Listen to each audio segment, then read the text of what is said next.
নমস্কার বন্ধুরা, শিবানী কিচেনে আপনাদেরকে স্বাগত। আজকে আমি ফিশ বল তৈরি করব। এই ফিশ বল তৈরি করার জন্য আমি 3 পিস কাতলা মাছের পেটিটাকে সিদ্ধ করে নিয়েছি। এবার কাঁটা ছাড়িয়ে এই আলু সিদ্ধ করে নিয়েছি। এবার আলুটাকে ম্যাশও করে নিয়েছি। এবার এই আলুর সাথে মাছটাকে ভালো করে মাখিয়ে নেব কাঁটা ছাড়িয়ে। চলুন প্রথমে কাঁটা ছাড়িয়ে আলুর সাথে মাছটা মাখিয়ে নিই। এই ফিশ বল তৈরি করার জন্য একটুখানি ভাজা মশলা করে নিচ্ছি। এই দেখুন বন্ধুরা, জিরে, ধনে আর শুকনো লঙ্কা ভেজে নিয়েছি। এবার এটা ঠান্ডা হলে গুঁড়ো করে নেব। এই দেখুন বন্ধুরা, ফিশ বল তৈরি করার জন্য এই আলুটা আর মাছটা এই দেখুন এইভাবে মাখিয়ে নেব প্রথমে।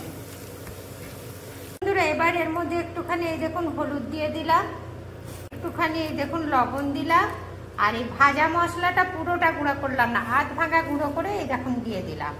এবার এটাকে ভালো করে বন্ধুরা কড়াইতে তেল দিয়েছি, গরম হয়ে গেছে। এর মধ্যে পেঁয়াজ, আদা, রসুন কুচি রেখেছি, এটাকে আমি এবার ভেজে নেবো। হয়ে গেছে। এবার এর মধ্যে আমি এই মাছের মাখাটা, আলু মাছ মাখাটা ছেড়ে দিচ্ছি, একটু কষে নেব। এই দেখুন বন্ধুরা, হাতে একটুখানি তেল নিয়ে নিচ্ছি। এবার এই ফিশ বলগুলোকে ভালো করে গড়তে সুবিধা হবে। এই দেখেছেন কি সুন্দর গোল গোল হয়ে যাচ্ছে। আপনারাও প্রথমে হাতে একটু তেল নিয়ে নেবেন, দিয়ে এইভাবে ফিশ বলগুলোকে গড়ে নেবেন।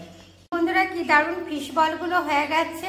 এর মধ্যে একটু আমি সামান্য ময়দা ছিটিয়ে দেবো, যাতে না একটু চিটচিটানি হয়ে যায়। দেখেছেন, আপনারাও ঠিক এইভাবে ময়দা ছিটিয়ে নেবেন, দিলে ভালো হবে।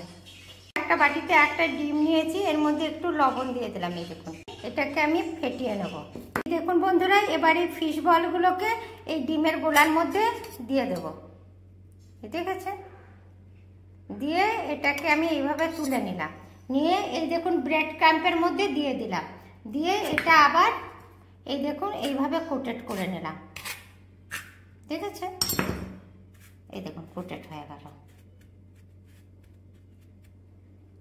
আবার এই ডিমের গোলার মধ্যে দিয়ে দিলাম। এই দেখুন, দিয়ে এই দেখুন তুলে নিলাম, দিয়ে আবার এই ব্রেড ক্রাম্পে কোটেড করে নিলাম। এই দেখুন, এই দেখুন কি সুন্দর হয়ে গেল। দিয়ে এখানে আমি তুলে রাখলাম। আবার এই দেখুন আর একটা নিলাম। এই দেখুন অনেকগুলো একসাথে নিয়ে নিচ্ছি, দিয়ে এই ডিমের গোলায় কোটেড করে নিলাম, চুবিয়ে নিলাম। দিয়ে এইগুলোকে এই দেখুন ডিমের গোলা থেকে তুলে এই ব্রেড ক্রাম্পের মধ্যে দিয়ে দিচ্ছি। এই দেখুন ব্রেড ক্রাম্পের মধ্যে দিয়ে দিচ্ছি, দিয়ে এগুলোকে আবার কোটেড করে নিচ্ছি। এই দেখুন এই ডিমের গোলার মধ্যে দিয়ে দিলাম। এই দেখুন সবগুলো আবার এই ডিমের গোলার মধ্যে দিয়ে দিচ্ছি। আবার এগুলোকে আমি কোটেড করে নেব। এই দেখুন এইভাবে কোটেড করে নিলাম। ঠিক আছে, দিয়ে এটাকে তুলে নিয়ে আবার এই ব্রেড ক্রাম্পের মধ্যে দিয়ে দিলাম।